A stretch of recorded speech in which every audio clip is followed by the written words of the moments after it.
Bien, buenas noches. Estamos una vez más aquí con la finalidad de seguir nuestro estudio. Esta transmisión va a ser un poquito diferente, pero no hemos querido perder la continuidad de nuestras lecciones. Así que les damos la cordial bienvenida. Esta es nuestra lección número 5 acerca de la encarnación del Hijo. Y hemos estado hablando acerca de la deidad, de la eternidad del Hijo. Lo vimos en la lección anterior, el número 4. Mencionamos que en estas siguientes lecciones vamos a estar hablando acerca de unas cualidades del Hijo como autor de nuestra salvación y como el eje principal, el eje central, el centro mismo del Evangelio. Entonces vamos a estar poniendo en realce algunos aspectos, cualidades, características del Hijo de Dios como el autor de nuestra salvación. Y en esta lección número 5 vamos a ver la primera parte acerca de la encarnación, que es un aspecto fundamental, central, básico del cristianismo y obviamente del Evangelio. Así que pues, bienvenidos, vamos a hacer una oración y vamos a dar inicio a nuestra lección de esta noche. Bendito Dios, nos ponemos en tus manos, guíanos Señor, danos luz y entendimiento para lo que vamos a estudiar en esta ocasión. Bendice a aquellos que están atentos y dispuestos a seguir estas lecciones. Señor, fructifica este esfuerzo, redundando en una fe profunda, sólida, consistente con lo que dice tu palabra, para adorarte, servirte, seguirte y poder compartir de este glorioso evangelio con aquellos que no te conocen. Guíanos tú, Señor, y bendícenos, ilumínanos. Y si alguien, Señor, está viendo esta lección, que no ha puesto su fe en ti, obra en su mente, en su corazón, para que venga el conocimiento de tu verdad. Tu palabra es la verdad, Señor. Gracias te damos en el nombre santo y precioso de Cristo, nuestro Señor. Amén. Pues bien, vamos adelante entonces con esta lección de esta noche. Y vamos a ver la lección número 5 acerca de que el Hijo se hizo hombre. Y vamos a ver la parte 1, el testimonio del Antiguo Testamento acerca de la encarnación. Testimonio del Antiguo Testamento acerca de la encarnación. Y como ya dijimos, pues es un aspecto crucial, fundamental de la fe cristiana. Pues bien, habiendo considerado la gloria eterna del Hijo de Dios, ahora pondremos nuestra atención en su encarnación. La palabra encarnar viene del verbo latino incarnare, que se desglosa en y caro, carne, que significa hacer carne o convertirse en carne. En las Escrituras, la encarnación se refiere a la gran verdad de que hace aproximadamente 2000 años el eterno Hijo de Dios fue concebido por el Espíritu Santo en el vientre de una virgen y nació Jesús de Nazaret, el Dios hombre. Él era la plenitud de la deidad en forma corporal y nuestra semejanza en todas las cosas, pero obviamente sin pecado. Él vivió una vida perfectamente recta bajo la ley del Antiguo Testamento y luego se ofreció a sí mismo como sacrificio por los pecados de su pueblo. La venida del Hijo de Dios al mundo de los hombres es, sin lugar a dudas, el evento más importante de la historia de la humanidad y se coloca justo en el centro del cristianismo bíblico. De esta manera, es necesario que consideremos seriamente la doctrina de la encarnación. Y bueno, vamos a ver el primer apartado de nuestra lección en esta noche. La profecía del Antiguo Testamento. Aunque la encarnación ocurrió hace apenas 2000 años, es importante entender que en los escritos proféticos del Antiguo Testamento hubo vistazos previos al más grande de todos los eventos. Será útil y alentador considerar algunas de estas profecías del Antiguo Testamento. El hecho de que fueron escritas cientos de años antes del nacimiento de Jesús de Nazaret respalda firmemente las declaraciones del Nuevo Testamento acerca de su encarnación y de su deidad. Así que en primer lugar vamos a ver estas profecías que apuntan acerca de la encarnación de Jesucristo. En Miqueas 5:2 encontramos una poderosa profecía acerca del Mesías. Dice así: pero tú, Belén Efrata, pequeña para estar entre las familias de Judá, de ti me saldrá el que será Señor de Israel. Y sus salidas son desde el principio, desde los días de la eternidad. Esto lo podemos leer en esta profecía. Ahora, ¿cómo demuestra esta profecía que el Mesías sería un hombre? Bueno, ¿qué es lo que encontramos en este pequeño texto? Dice que en primer lugar él vendría de las familias de Judá. El Mesías sería de la tribu de Judá y de la casa de David. En Romanos 1:3 el apóstol Pablo afirma que Jesús era del linaje de David según la carne y sería completamente divino y completamente hombre. Su humanidad vendría del linaje de David. Entonces este Mesías sería descendiente directo del rey David y obviamente sería una persona, un individuo en quien se cumpliría esta profecía que Dios le dio a David, esta promesa de que no faltaría de sus descendientes quien se sentara en su trono para gobernar a la nación de Israel. ¿Cómo nos dice esta profecía que el Mesías sería más que un hombre? Que él sería el Dios eterno. Leemos en esta pequeña profecía, también encontramos que sus salidas son desde los días de la eternidad. Esta es una indicación clara de que el Cristo sería más que un hombre. Esta declaración no significa simplemente que su venida fue predicha hace mucho tiempo, sino que Él existió antes de su nacimiento, incluso desde la eternidad. Esto ya lo vimos un poco más amplio en la lección anterior acerca de la divinidad y de la gloria de Cristo en la eternidad. Esto solo puede ser dicho acerca de Dios. De esta manera, esta descripción es también una clara referencia a la deidad del Mesías. Si Él es eterno, Él también es Dios, porque solo Dios es eterno. Leemos en otra profecía, en Isaías 7:14, se encuentra una profecía que es citada por Mateo como referencia a la encarnación de Jesucristo, así como al nacimiento virginal. Eso lo podemos leer en Mateo 1:22 y 23. ¿Qué predice este texto?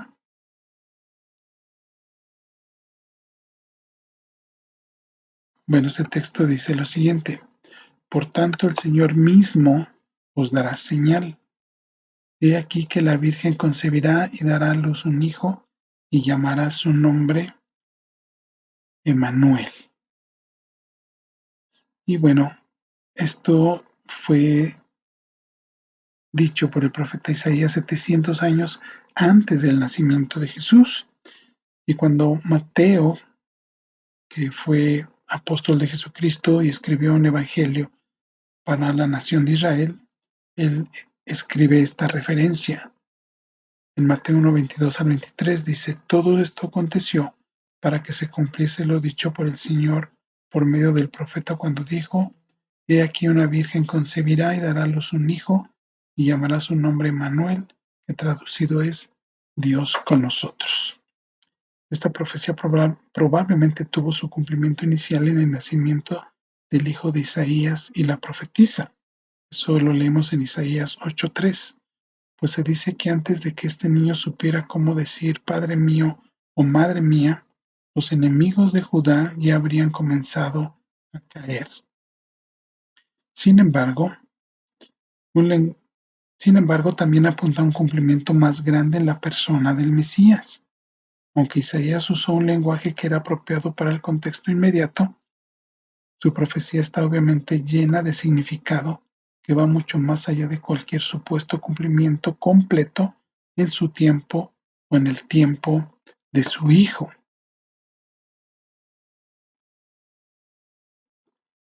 Hay dos palabras en hebreo que pueden ser traducidas como virgen. La primera es alma, que se refiere a una virgen o mujer joven de edad casadera. La segunda es betulá, que no tiene otro significado que virgen.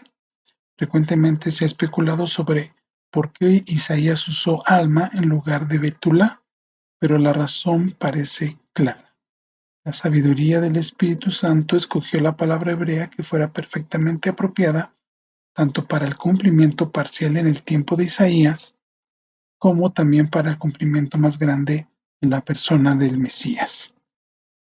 En el tiempo de Isaías fue una doncella quien concibió por el medio natural del acto sexual y dio a luz un hijo. Sin embargo, en el cumplimiento más grande fue una virgen la que concibió por el Espíritu Santo y dio a luz un hijo que fue Dios y hombre. Es importante notar que cuando los escribas judíos tradujeron Isaías 7:14 al lenguaje griego, esto es, en la traducción que se conoce como la Septuaginta, eligieron la frase griega «he partenos», la Virgen, como la traducción adecuada para la palabra hebrea alma. Mateo cita de la Septuaginta en griego en Mateo 1, 22 y 23 usando la frase «he partenos», dando testimonio del nacimiento virginal de Jesucristo. Aquellos que niegan la concepción sobrenatural del Mesías en el vientre de la Virgen María no pueden usar el Nuevo Testamento como argumento. Los escritores de los Evangelios fueron muy claros. Cristo nació de una virgen. En Mateo 1:23 el apóstol nos da la traducción adecuada del título Emmanuel, Dios con nosotros. En el contexto inmediato de Isaías 7:14, el nombre simplemente denota que el nacimiento del niño sería la promesa y prueba de que Dios estaba con Judá y los libraría de la mano de sus enemigos, de Israel y de Siria. En referencia al Mesías y de acuerdo con el entendimiento de Mateo, el nombre significaba nada menos que aquel verbo fue hecho carne y habitó entre nosotros, tal cual como lo leemos en Juan capítulo 1, versículo 14. Bien, en Isaías 9:6, en la parte A del versículo, se nos da uno de los destellos más asombrosos del Antiguo Testamento de lo que será la total maravilla y el misterio del Mesías por venir. ¿Cómo es que esta profecía comunica la verdad de la encarnación, que el Mesías sería más que un hombre y que llevaría la plenitud de la deidad? Bueno, leemos este pasaje de Isaías. Dice: porque un niño nos es nacido, hijo nos es dado, y el principado sobre su hombro. Bueno, ¿qué notamos en este pasaje? En primer lugar, nos dice que un niño nos es nacido. La profecía habla de un nacimiento humano real y natural. Aunque sería concebido sobrenaturalmente del Espíritu Santo en el vientre de una virgen, el Mesías nacería como cualquier otra vida humana entra en este mundo. Separado de la revelación divina, nadie hubiera reconocido al bebé en el pesebre como el eterno, incomprensible Hijo de Dios. Entonces, aquí vemos la importancia de estas profecías que estuvieron orientando, estuvieron anunciando el momento del nacimiento y fueron signos muy específicos para que la nación de Israel pudiera identificar al Mesías prometido, aunque no lo quisieron reconocer como tal. Bueno, ¿cómo es que esta profecía revela la deidad del Mesías? También nos dice en este pasaje de Isaías, dice, Hijo nos es dado. Aquí vemos detrás del velo al lugar santísimo de la persona del Mesías y descubrimos que Él es tanto humano como divino. La perspectiva terrenal ve nacer un niño, pero desde la perspectiva celestial, un hijo nos es dado. El bebé nacido en el tiempo preciso fue el eterno Hijo de Dios, dado por el Padre y enviado desde el cielo.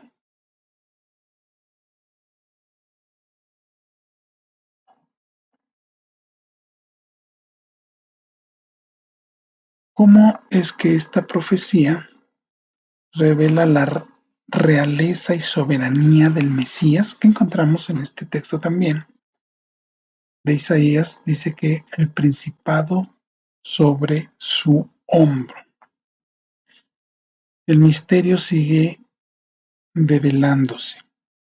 El niño tomaría sobre sí mismo la totalidad del gobierno de la creación. Por su propio poder y sabiduría, él gobernaría el universo con soberanía absoluta. La responsabilidad de todos los reinos descansaría sobre sus hombros y sin embargo sería para él como una pluma sobre una roca de granito. Los requerimientos de un gobierno como este irían mucho más allá del poder del hombre o de los ángeles, pero serían como nada para aquel que creó todas las cosas y las sustenta con la palabra de su poder. En todo esto tenemos gran evidencia de que el Mesías era el Dios encarnado. Una obra de tal magnitud solo pudiera ser lograda por la plenitud de la deidad. Vemos otra parte de la profecía también. En Isaías 9:6, en la parte B del texto, se le atribuyen varios nombres o títulos al Mesías. ¿Qué verdades importantes nos comunican acerca de él? Bueno, vamos a ver qué encontramos en esta porción. Nos dice que él es admirable, de la palabra hebrea pele, que significa asombroso o incomprensible. Este atributo solo puede ser atribuido a la deidad. Cuando Dios se apareció a los padres de Sansón como el ángel del Señor, él usó el mismo nombre para describirse a sí mismo en Jueces 13, 18 al 22. Todos los hombres, incluso los ángeles del cielo más sublimes, son seres finitos cuya gloria puede ser comprendida. Solo Dios es infinitamente asombroso y está más allá de la comprensión de todos. Entonces Él es asombroso, incomprensible, cualidades de este Mesías que habría de venir, que como ya dijimos es Dios hecho hombre. Otra cualidad es que es consejero. En Isaías 28:29 se dice que Jehová es consejero admirable. De esta manera, darle el mismo título al Mesías es hacer una declaración innegable de su deidad. El apóstol Pablo se refiere a Cristo como la sabiduría de Dios, en 1 Corintios 1:24, en quien están escondidos todos los tesoros de la sabiduría y del conocimiento. Eso lo leemos en Colosenses 2:3. Estas cosas no pueden decirse ni siquiera de los hombres o ángeles más sabios. Obviamente esos son aspectos únicos de la deidad y en este caso del Hijo de Dios. vamos a ver un aspecto más que encontramos en este texto de Isaías 9:6. Dice que es Dios fuerte. Este título se traduce de las palabras hebreas el Gibor, un nombre de Dios tradicional que se encuentra en Deuteronomio 10:17, Jeremías 32:18, Nehemías 9:32 y Salmos 24:8. Esta evidencia del Antiguo Testamento acerca de la deidad del Mesías está de acuerdo con el testimonio del Nuevo Testamento. Cristo es Dios. Lo leemos en Juan 1:1. Nuestro gran Dios, en Tito 2:13. Y Dios sobre todas las cosas, bendito por los siglos. 9:5. Entonces, esta parte de la profecía corrobora perfectamente lo que vimos en nuestra lección anterior, que Jesucristo es Dios. Confirma la deidad del Hijo de Dios. No solamente fue un hombre especial, un profeta, un rabí, un maestro, sino fue Dios encarnado.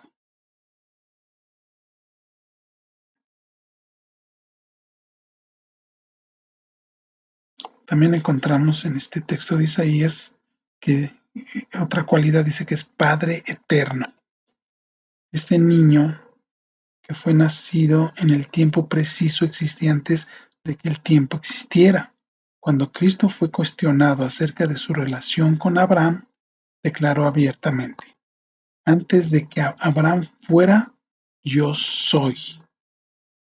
Los judíos comprendieron correctamente que una declaración de eternidad era una declaración de deidad, así que buscaron apedrearlo por causa de esta blasfemia. Ustedes lo pueden leer esta parte en Juan 8:58 y 59.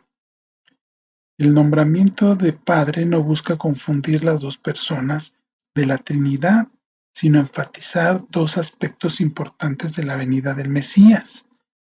En primer lugar, desde toda la eternidad, Él ha sido el origen, la fuente y el sustentador de todas las cosas. Como leemos en Juan 1:3 y 4, que dice que sin Él nada de lo que fue hecho hubiera sido hecho. Y desde el principio, Él ha sido el proveedor y protector de su pueblo.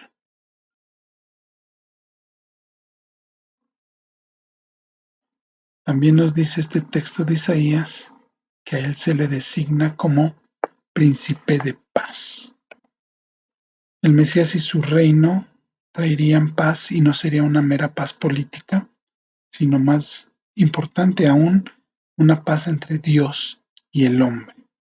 Aquí hay otra gran prueba de la deidad del Mesías.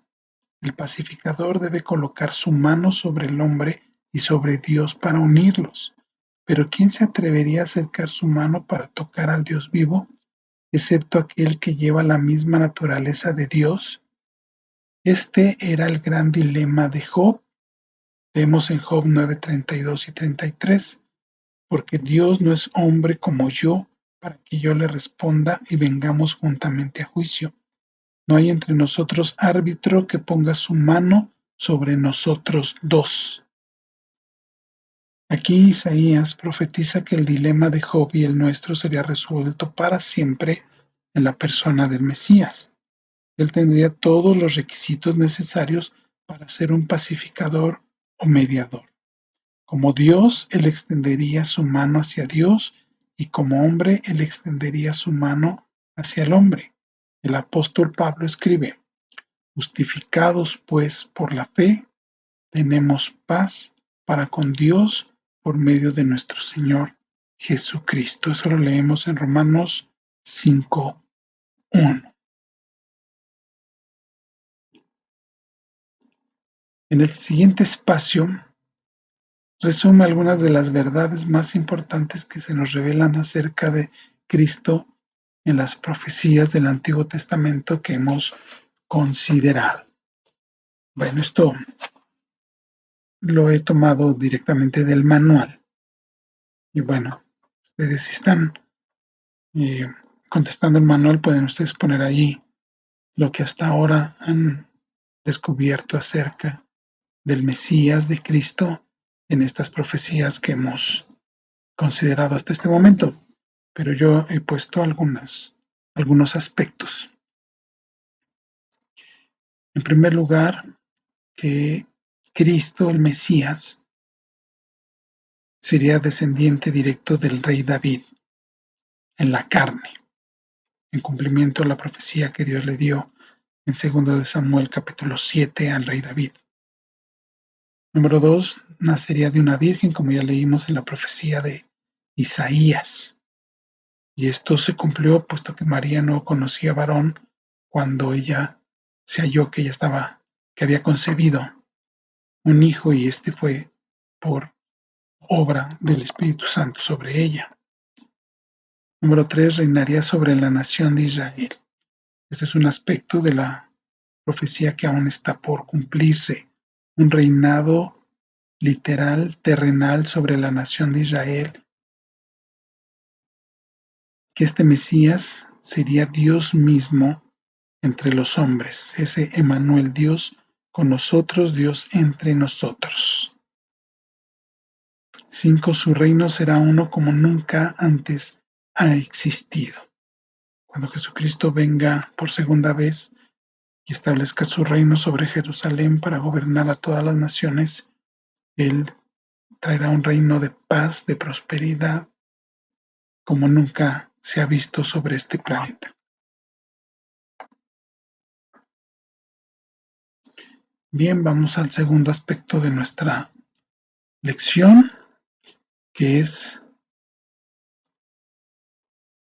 en el cumplimiento del tiempo. Entonces ya vimos algunas profecías que apuntan hacia la venida del Mesías, que es Dios quien se encarnaría y se manifestaría al mundo. Ahora vamos a este segundo aspecto, que es en el cumplimiento del tiempo. La venida del Hijo de Dios al mundo de los hombres es sin duda alguna el evento más importante de la historia de la humanidad. Fue claramente anunciado en las Escrituras del Antiguo Testamento y ocurrió en el momento preciso que fue ordenado por voluntad de Dios. Él no vino fortuitamente, sino de acuerdo al plan soberano de Dios. Esta verdad se revela de manera especial en Gálatas 4:4 al 5, donde leemos lo siguiente: pero cuando vino el cumplimiento del tiempo, Dios envió a su Hijo, nacido de mujer, o sea, en forma corporal, humana plenamente, y ya dijimos, descendiente de David. Eso lo podemos ver en las líneas genealógicas tanto de María como de José, que aunque José no fue su padre, pero legalmente era descendiente también por la línea de José. Dice, nacido de mujer y nacido bajo la ley, en cumplimiento pleno de la ley, para que redimiese a los que estaban bajo la ley, a fin de que recibiéramos la adopción de hijos. Este es un pasaje extraordinario y la frase cumplimiento del tiempo está llena de significado. Algunos podrían argumentar en contra de la larga espera que hubo entre la primera promesa de su venida en Génesis 3:15 y su advenimiento. Sin embargo, las Escrituras nos enseñan que Cristo vino en el preciso momento ordenado por Dios y en el momento exacto en la historia cuando la humanidad estaba más necesitada. Eso es muy importante entenderlo. Algunos cuestionan y dicen que Jesús debió haber venido en otro momento, en otro tiempo, pero el momento en que Jesucristo vino al mundo fue el momento más adecuado, fue el momento exacto. ¿Por qué? Porque fue el momento que Dios escogió para ello. Es importante notar que el cumplimiento del tiempo indica que Cristo no solo vino en el tiempo de más grande necesidad de la humanidad, sino que también vino en el tiempo predicho por las Escrituras del Antiguo Testamento y sus profecías acerca del Mesías. Puede ser demostrado claramente que el tiempo de la venida del Mesías ya pasó. Si Jesús de Nazaret no es el Mesías, entonces las Escrituras no se han cumplido y no pueden ser cumplidas Y bueno, vamos a considerar las siguientes verdades pertinentes. O sea, que el momento en que el Mesías debía haber aparecido ya pasó, ya fue, de acuerdo al, al, a la base o con base en las profecías establecidas con cientos de años de anticipación al momento de la manifestación del Mesías. Que si no se hubiera dado el Mesías en ese momento histórico, en ese marco, eh, no se hubiera dado en ninguna otra época. No pudo haber sido antes ni pudo haber sido después. Fue en el momento específico que las profecías lo señalaron. Y vamos a ver algunos aspectos que corroboran esto que estamos mencionando.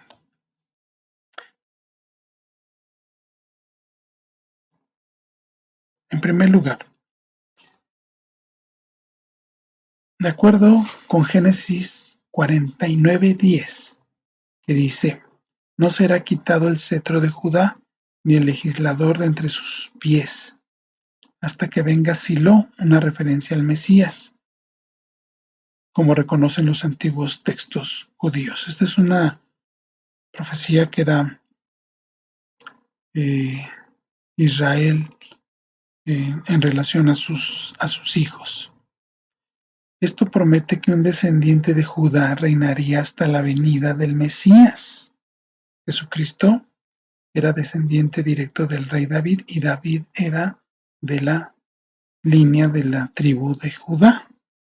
En el año 70 después de Cristo, la ciudad de Jerusalén fue destruida, la autoridad y el dominio político de los judíos fue arrebatado y la nación fue dispersada. Por casi 2 milenios no ha existido un gobernante de la tribu de Judá. Si Jesús no es el Cristo, entonces la promesa de Dios en Génesis 49:10 ha fallado, porque el tiempo ya pasó y la promesa ya no puede ser cumplida. ¿Sí? Entonces, después del año 70, ya la nación fue dispersada y ya no ha habido dominio político de los descendientes de la tribu de Judá, específicamente del rey David, sobre la nación de Israel, que fue dispersada y hasta ahora se ha reunido. Y bueno, aún no hay una genealogía definida que pudiera dar pauta a pensar que todavía de esa línea de la tribu de Judá pudiera venir actualmente el Mesías. Entonces eso corrobora que el momento en que Jesucristo vino, se manifestó a este mundo, era el momento específico apropiado. Vamos a ver algunos otros argumentos más acerca de esto.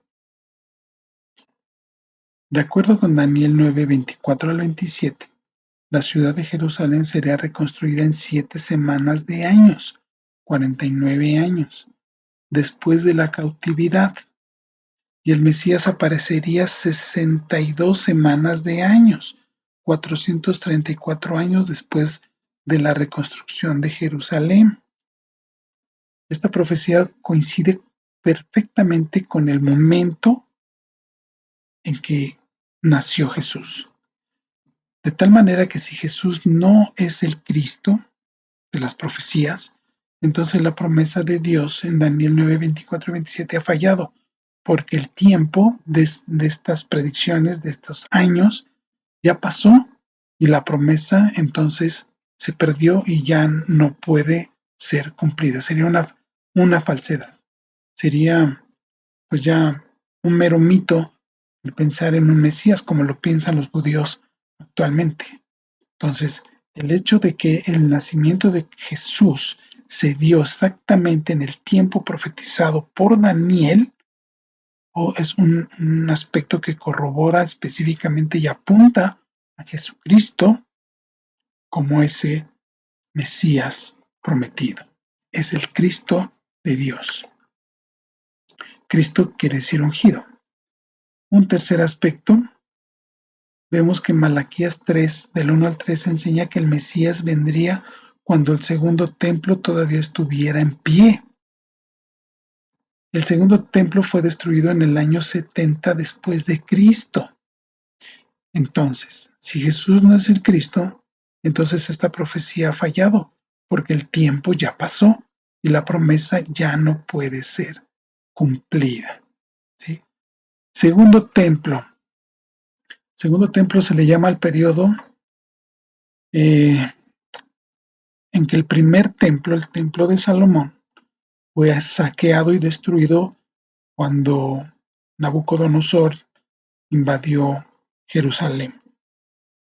Bueno, de hecho fue un poco después. Invadió Nabucodonosor Jerusalén en el año 586 a.C. y, y bueno, dejaron a unos gobernantes ahí que rigieran a los que habían quedado, algunos fueron cautivos y después hubo otro periodo de cautividad que se los llevaron a Babilonia porque hubo una insurrección en Jerusalén y eso fue lo que llevó a la destrucción del primer templo, el templo de Salomón. Después vino una comitiva encabezada por Esdras y Nehemías y reedifican el templo. Eso es lo que se conoce como el segundo templo. Y este segundo templo fue ampliado y embellecido por Herodes el Grande, que fue el templo en el tiempo de Jesús, que duró 40 años su remodelación.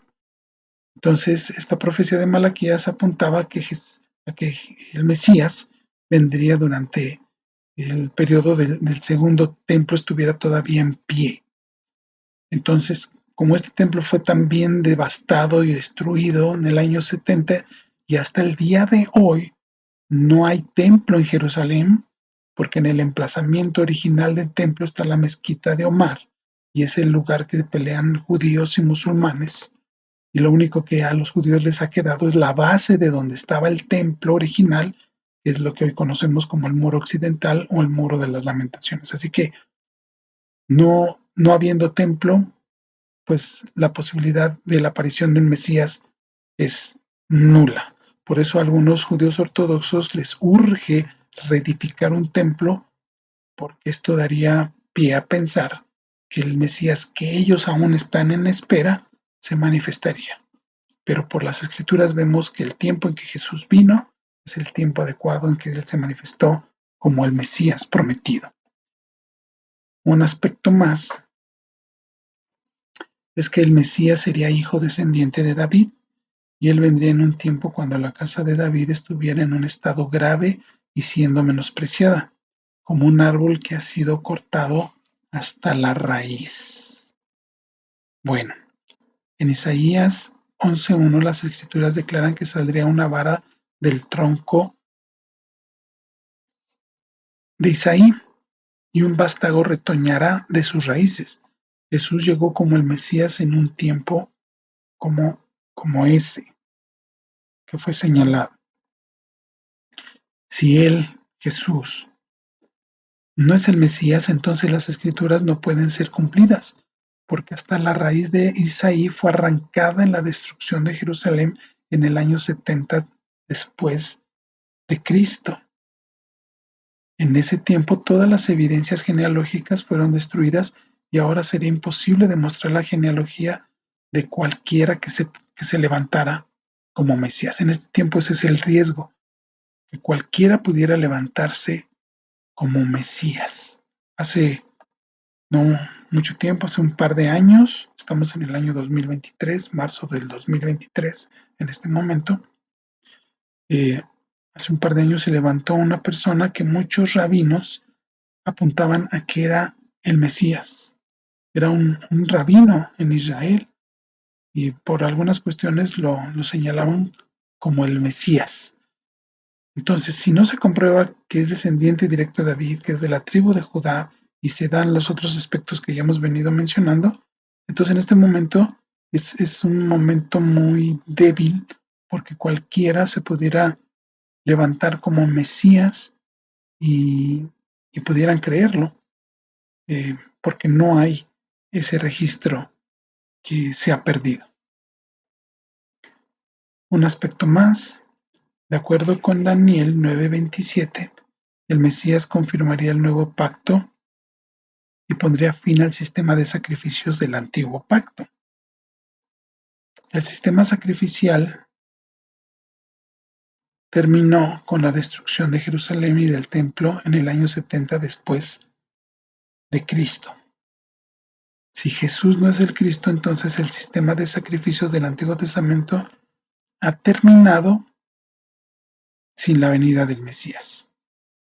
Entonces terminaron los sacrificios sin un Mesías que hubiera aparecido o se hubiera manifestado. Estos aspectos que estoy mencionando, los judíos lo ignoran completamente.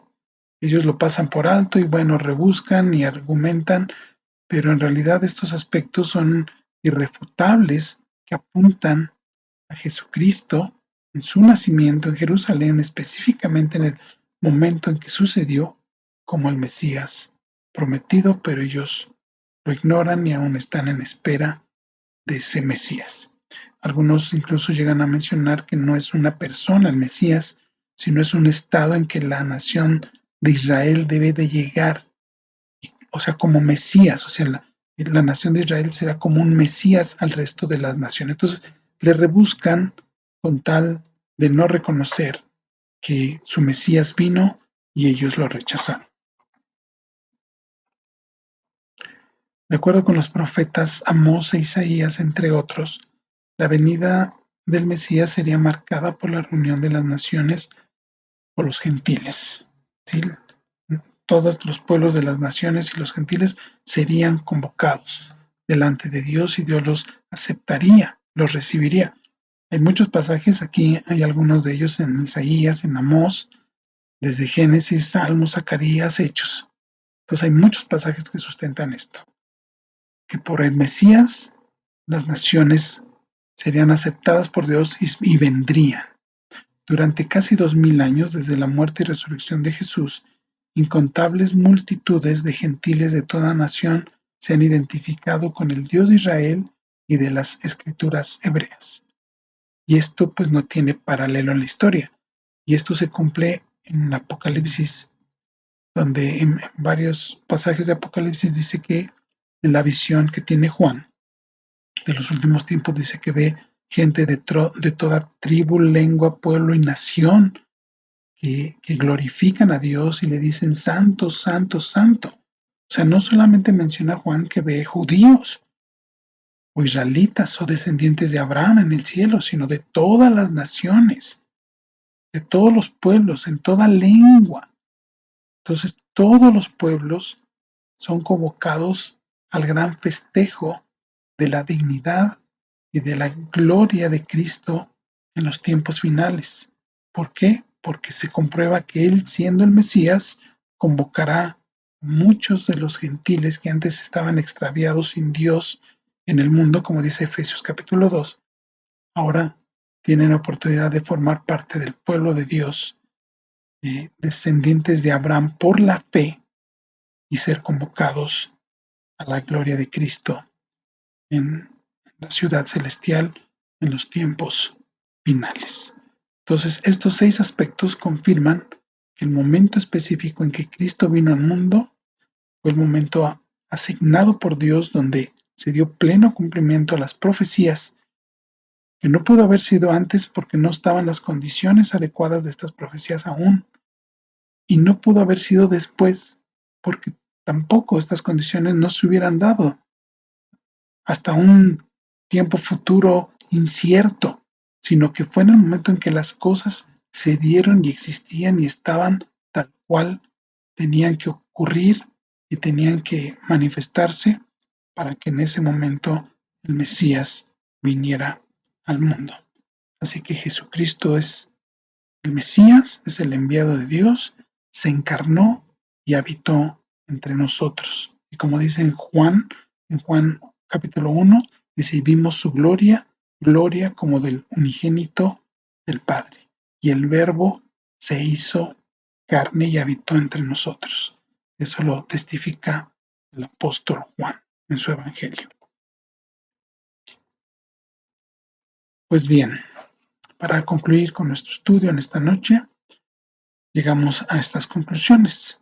El Antiguo Testamento claramente identifica la venida corporal del Mesías como descendiente del rey David. Ya lo leímos en Isaías, ya vimos estos pasajes. Entonces, claramente está sustentado en el Antiguo Testamento que el Mesías, quien sería Dios hecho hombre, sería descendiente del rey David. También las profecías respecto al Mesías se cumplen a la perfección en Jesucristo. Hay un dato que ya no lo revisé. Tengo un libro por ahí donde lo voy a buscar y puedo tomarle foto a los que están en el grupo de WhatsApp, de Messenger, después se las puedo mandar la foto, donde este autor de este libro,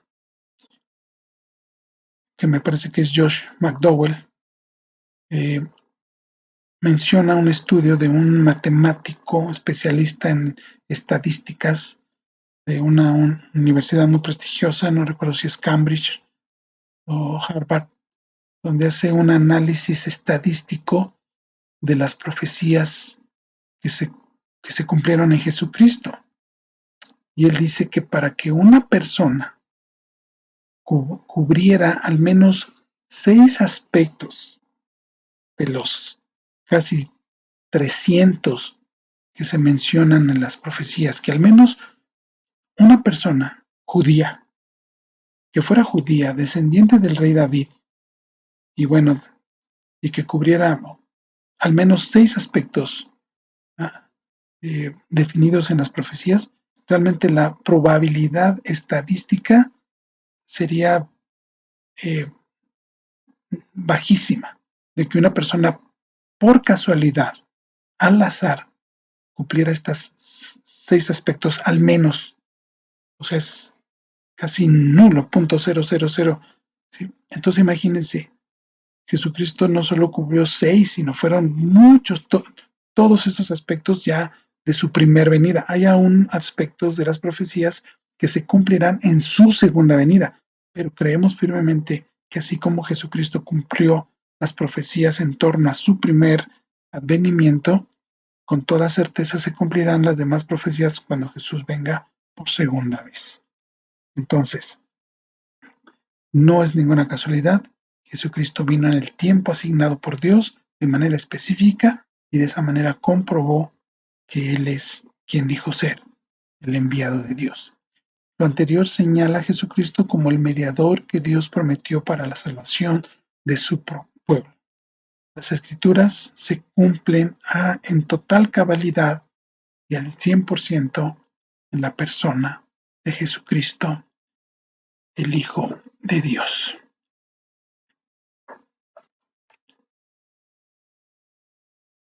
Pues bien, esperamos que esta lección, estas lecciones que ya llevamos, que esta sería la quinta, sean de interés, de agrado, de motivación para seguir conociendo el glorioso Evangelio de nuestro Señor y sobre todo la persona, la obra de Jesucristo. Entonces, esto alienta nuestra fe, nos anima, sabiendo que estamos en el camino correcto, en el camino de Cristo. Él dijo ser el camino. Él dijo, yo soy el camino, la verdad y la vida.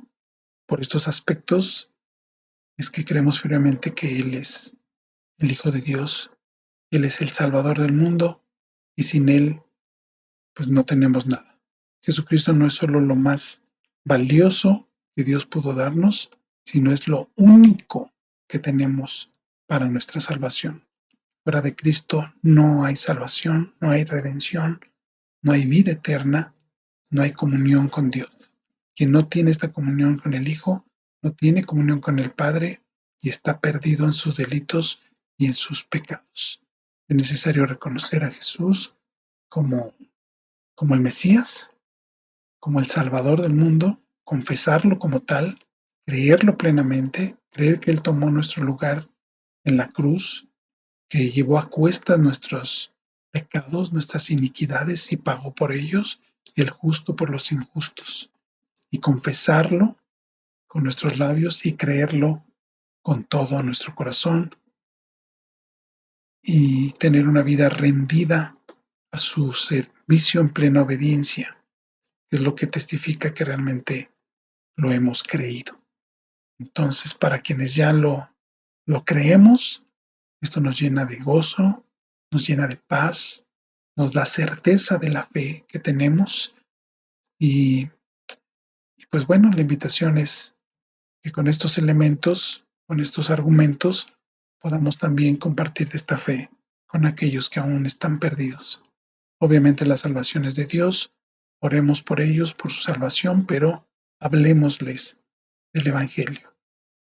Es cierto que el Evangelio se debe demostrar con vidas transformadas, vidas cambiadas, vidas de generosidad, de amor, pero el Evangelio es un mensaje que se debe transmitir y se debe decir verbalmente, oralmente, argumentando y sustentando por lo que ya hemos visto en las Escrituras. Pues bien, así terminamos esta lección. La próxima lección, la lección número 6, vamos a ver la segunda parte de la encarnación, pero ahora en el Nuevo Testamento. ¿Cuál es el testimonio del Nuevo Testamento acerca de la encarnación del Hijo de Dios? Pues eh, así terminamos. Vamos a dar gracias a nuestro Dios.